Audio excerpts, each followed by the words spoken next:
Well, after the massacre in Majdal Shams by Hezbollah, Israelis, Lebanese, and the entire world seem to be anticipating a major military response from Israel.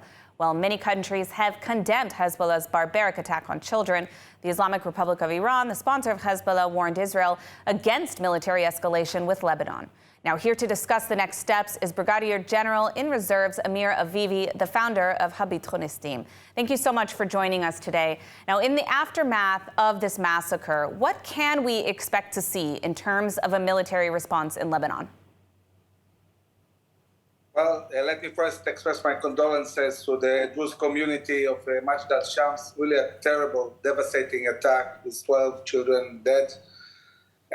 Even before the attack, we recommended to the Prime Minister to be ready for a full-scale attack in Lebanon, because there is no way to really bring back 80,000 displaced Israelis safely back to their homes in the north without militarily pushing Hezbollah out of South Lebanon and also attacking all the infrastructure of Hezbollah all over Lebanon. Now, this should be Israel's war goal. It shouldn't happen immediately because of this terrible event. It needs to be planned and conducted according to a planned timetable. So I think that at this stage, I would expect to see an attack, a retaliation, but not one that will bring a war that will be uncontrolled and unplanned.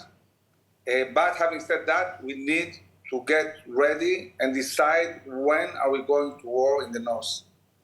In the aftermath of this strike, after it became clear that 12 children were indeed killed, Hezbollah attempted to deny that it was their rocket.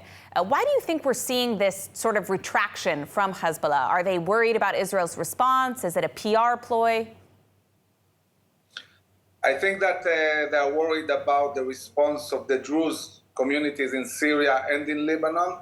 Although I heard the leader of the Druze in Lebanon, Jumbalat, basically backing the Hezbollah in Iran and talking against Israel.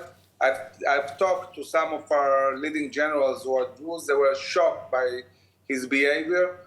And I think that the Druze community in Lebanon is not supportive of this kind of appeasement towards Hezbollah. I would expect the Druze community to avenge and retaliate the children. And also, I think that Hezbollah feels that this is not the moment for them to go to a full-scale war, and this is why they're trying to find excuses, maybe to prevent a major war with Israel. Well, it's very interesting developments. We'll have to follow this closely. We are unfortunately out of time, but I want to thank you so much for joining us, as always, with your insight. Thank you.